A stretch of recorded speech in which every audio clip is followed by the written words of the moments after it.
Hello!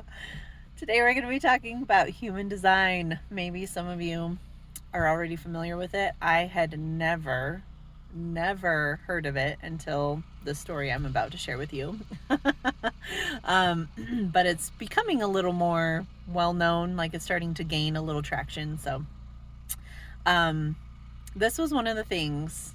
There have been a couple things like this where I think God knows that I'm not going to be super receptive to something that he needs me to be receptive to.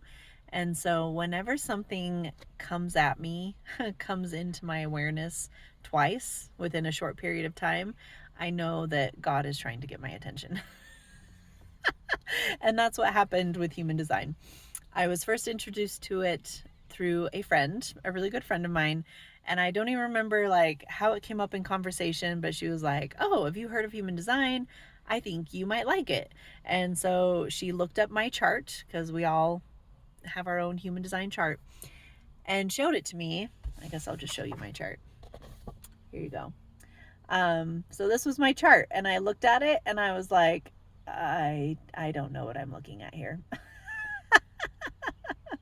So, and she wasn't super educated about it. Like she knew kind of the basics, the surface stuff, but she didn't know it super deeply. So I kind of looked at it, and the site she had gone to look up my chart gave some really random, kind of weird information that if you're not familiar with human design, it doesn't really make a lot of sense and it's kind of confusing. And so I kind of glanced at that information that had come with, my chart when she looked it up, and I was like, this seems weird. I'm just, nah. And I didn't really give it another thought, except within a week, Christine Hole, who I mentioned in some of my earlier videos, and that I had felt very much led to by the spirit, and who was kind of a mentor for me. And she started talking about her human design chart. And I was like, okay, maybe this is something I need to look into. Like I said, when things kind of drop into my field of awareness super quick, like one right after another, I know that God's trying to like get my attention. So I was like, all right, I'm going to look into this a little bit deeper. So I looked up my chart again and I started to do a little more research. And once I understood what I was looking at, it seriously validated my entire life. I know that sounds a little dramatic and extreme, but it honestly did. And I'm going to explain why. So first, let me explain a little bit about what the human design chart is.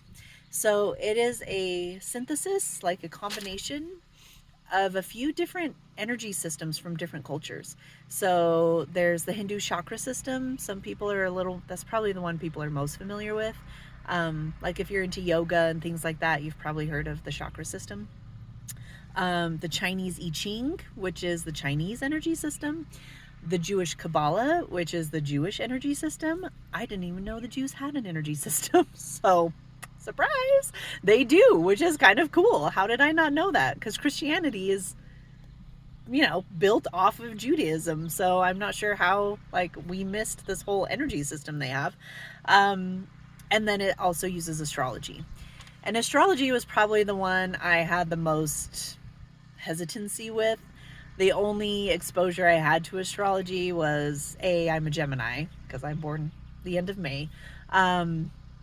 And so that's pretty much all I knew about that. And in the newspaper, back when we got the newspaper, there'd be the astrology section, right? So all Geminis, and it was the predictions or whatever were super vague so that, millions of people could all be like, oh yes, that totally came true today. Anyway, I didn't put a lot of stock in astrology.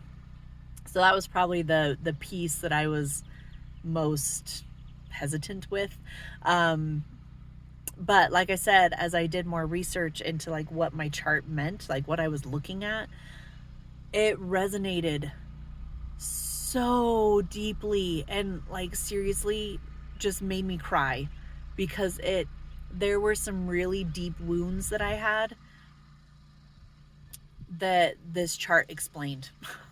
and like I said, I'll explain a little bit more in a second. So luckily, and you're not going to get this benefit because I'm just going to tell you now, but luckily I did this research and understood what the chart meant before I really understood how human design came to be, because I think that also, if I hadn't already like resonated with it, I felt led to it because it showed up twice within a week from two sources that I trusted. And then doing the research, just really felt the spirit and knew like, okay, this was something I needed. This is going to be important for my life moving forward.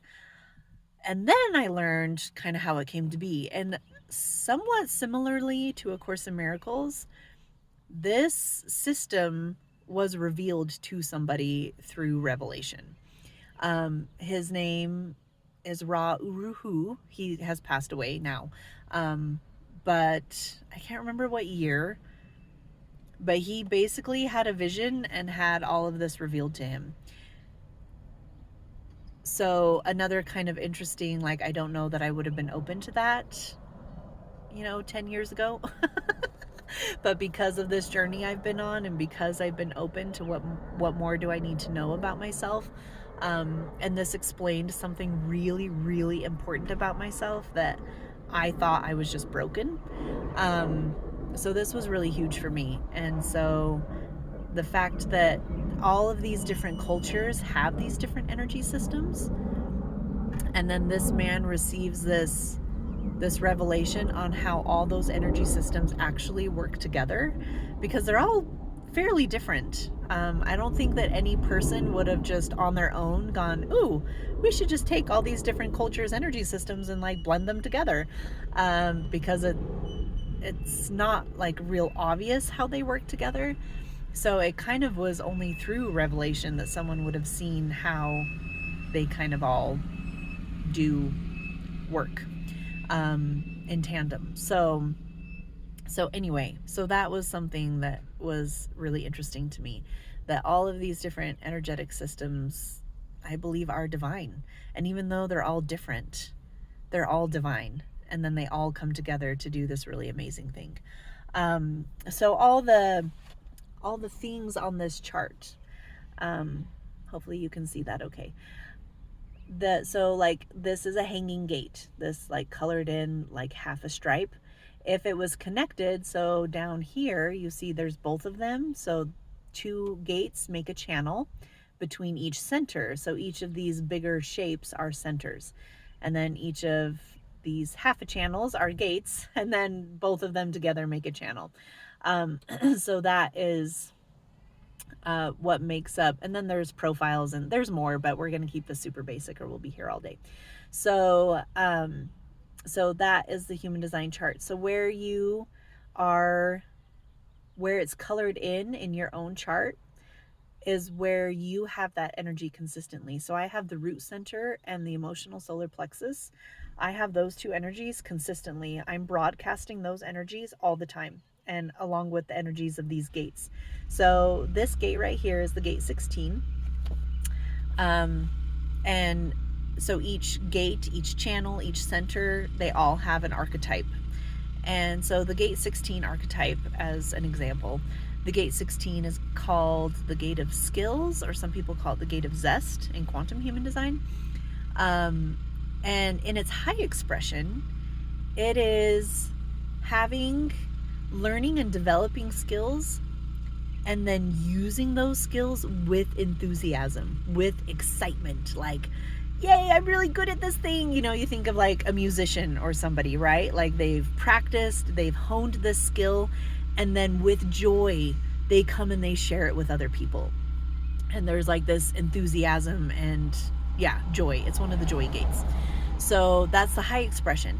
In its low expression, and there's a whole spectrum in between, but in its lowest expression, it's either not refining your skills, and you just, with tons of enthusiasm, you're like, let's just go do it. and you may not be ready to use that skill yet. And so you kind of blunder through and maybe make more mistakes than you do, like get things right, get more notes wrong than you get right, kind of thing. But you were just so enthusiastic, right? So you just did it, even if you weren't ready. Another low expression of that gate can be getting over prepared. You're afraid that you're not ready, so you don't, even though you are ready, you don't go out and share that enthusiasm and share that skill because you're afraid you're not prepared.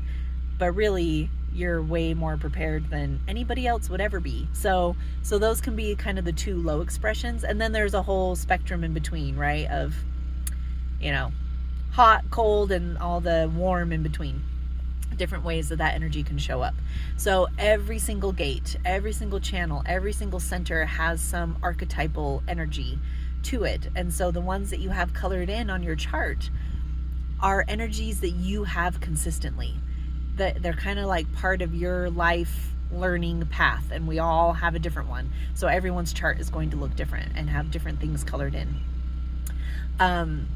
Where you're open or white in the chart, so you notice I have a lot of open centers. I only have two centers defined. Everything else is white as far as centers go. So when I am around people who have, let's say, this center, the spleen, defined, I absorb their energy. I feel their energy because I don't have my own energy being broadcast from that center. So I absorb the energy from other people. And I get to feel it. I get to feel what they're feeling, what their experience of that energy is. And everyone's is different. So everyone who has that center defined, the spleen center, I will feel how they experience it, and everyone who has it experiences it slightly differently. Everyone has like kind of their own flavor of that energy. So that means I become really wise about splenic energy because I feel all the different ways that people can express that energy. And I know all the high ways and I know the low ways, because if people are in the low expression of their splenic energy, I feel that. And if they're in the high expression of their splenic energy, I feel that. And I not only feel it, I amplify it. I actually feel it bigger than they feel it. And same for other people. Like I have my root center defined. So when I'm around somebody who has their root center open, they'll not only feel that root center energy that I'm broadcasting out, they actually amplify it and feel it bigger than I'm feeling it. So they really get to feel it, which can be really intense, So if you have a lot of open centers like I do, it can sometimes be really intense being around other people because you're getting a lot of input, especially in large crowds. So that's sometimes why some people struggle in large crowds and other people do really well, because I've seen people where every center in their chart is defined. Every single center, not every gate, not every channel, but every center is defined. So they don't get as easily overwhelmed by other people's energy because they've got their own energy. They're broadcasting out, they're not receiving. So anything that's colored in, you're broadcasting. Anything that's white, you receive from other people when you're around them. So with that background, there are 4 motors in the human design chart. I'm doing super simple. I'm not going to go really in depth, but the 4 motors are the root, the sacral, the emotional solar plexus, and the will center. So those are the 4 centers that are motors, which means they give you energy. The other centers are either awareness or pressure centers. So they don't give you energy, they just give you information. So I only have the root and the emotional solar plexus. Out of those four motor centers, the sacral center, which is this one, the second one from the bottom, the sacral center, I have it white, is the only one that has consistent energy, like doing energy, go and do energy. So it's kind of like a battery. People with the sacral center, you wake up in the morning, assuming you had a good night, right? Your battery is like full charge. And then you go and go and go and go and go and you work and you do and you like, get your whatever you need to do done. And then at the end of the day, whew, you are tired.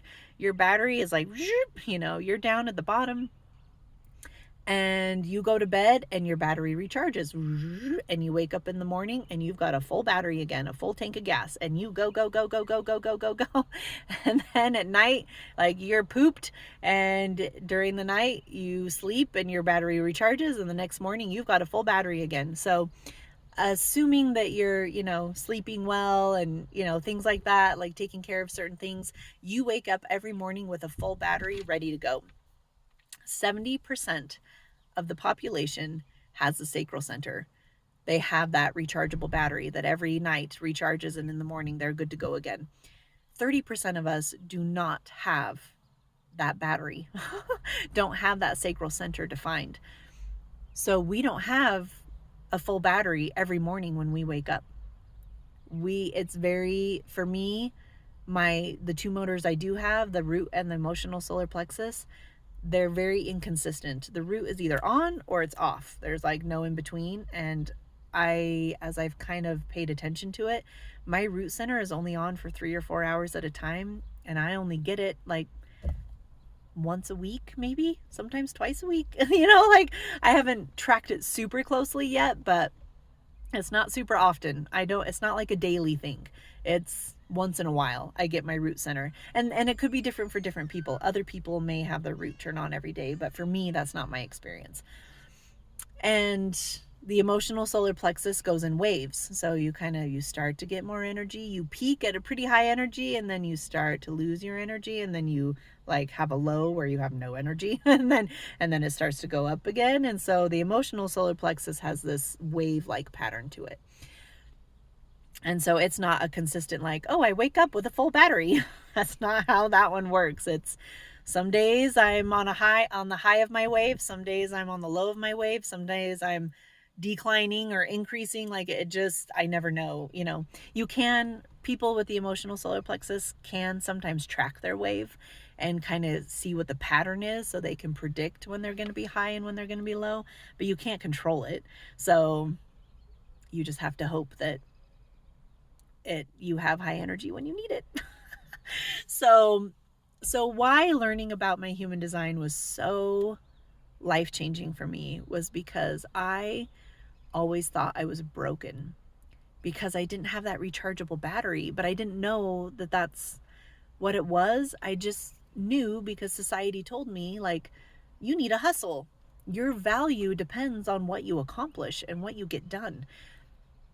And I remember even when I was fairly young, I described myself jokingly as inherently lazy. And I would joke about it, but it was actually really painful for me because it's not that I didn't want to do things. It's not that I didn't want to accomplish things. It's not that I didn't want to reach my goals. But no matter how passionate I felt about my goals and how much I wanted to like get all these things done in a day, I just could not do it.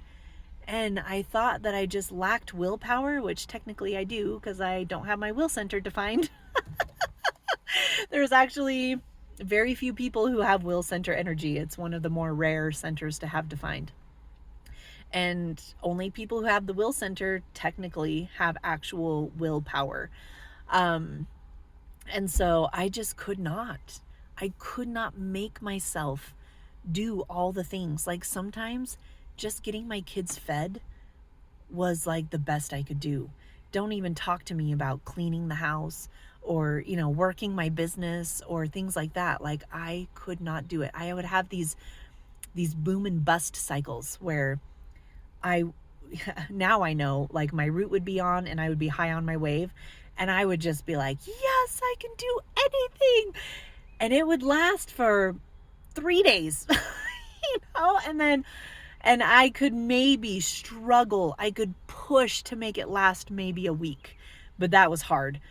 And I would crash. I would crash so hard, and I would be so wasted.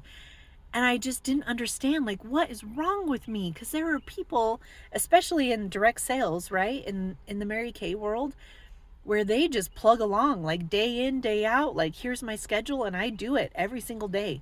And I would make schedules, and they would be beautiful schedules. And I was lucky, like I said, if I could keep to that schedule for 3 days. And then I would just like, I could not make myself do it. And I thought, what is wrong with me? What is wrong with me? And I could just barely survive, it felt like, taking care of 4 kids. And I didn't even, when I started Mary Kay, I only had 1 kid. And there were people, like, literally, I know someone who has 10 children, and she's a successful Mary Kay director. And I'd be like, I only have 4 kids.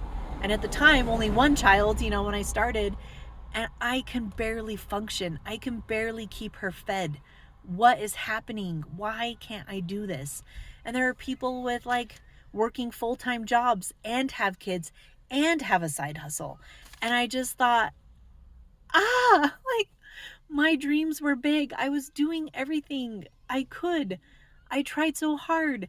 I was trying to be faithful, like spiritually. I thought, why isn't God helping me? Like, why am I struggling like this? It just was so painful to me. I just knew that something must be wrong. I must be broken. And so when I learned about human design and learned I was a projector, and that as projectors, we don't have that consistent energy. And that's not why we're here.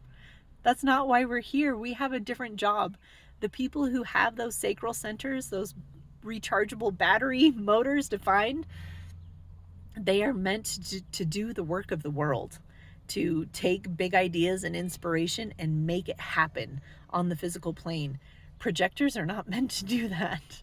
And not that we don't have big dreams, and not that we can't make things happen, just not in the generator way. We have a different way, and we have a different purpose and a different thing that we bring to the world that blesses the world.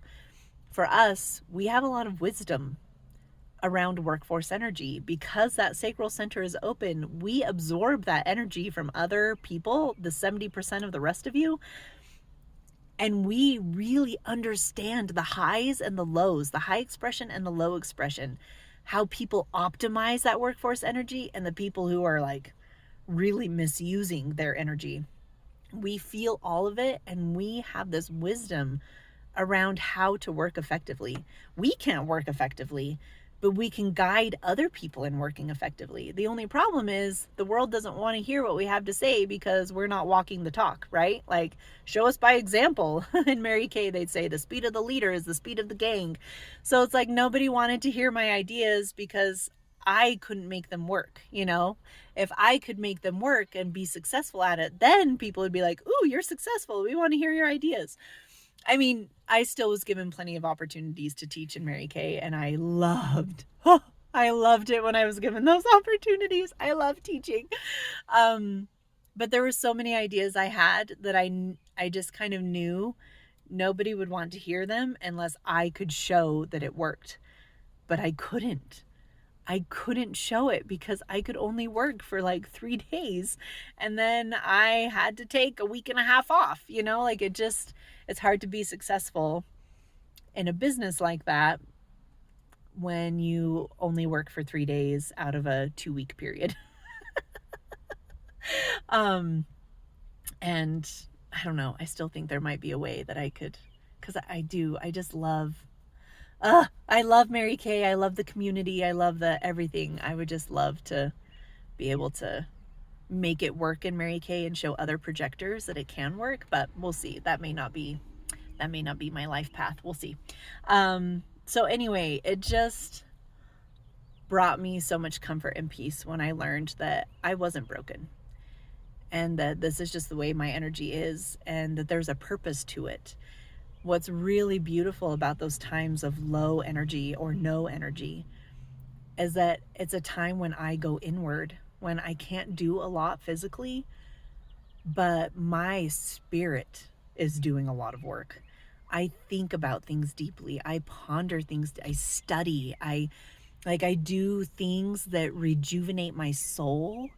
And many of my most spiritual experiences have come when I'm at my lowest energetic point, when I'm doing pretty much nothing physically. And it's beautiful. And now I can appreciate those times. But back when I thought I needed to prove my value by accomplishing things, that I was a good mom by how healthy meals I prepared and how clean I kept my house and how like organized, and scheduled I was with my children. And don't even talk to me about schedules. I cannot do schedules because I can't keep to a schedule for more than like 2 or 3 days at a time. So schedules just don't work for me. And I tried so hard to be this, good stay-at-home mom with good schedules and good meal plans and all these things. And I just felt like such a failure. In every part of my life, I felt like a failure because I couldn't do the things that I thought I was supposed to do. So learning about human design and that there are different kinds of people. There are some people who do, and they're here to do, and they find great joy, and they have the energy to do. And there are some of us that we still do things. It's not that I don't do anything, but I do it in my own way, and I do my own thing, and it's very different from 70% of the rest of the population. And it was like,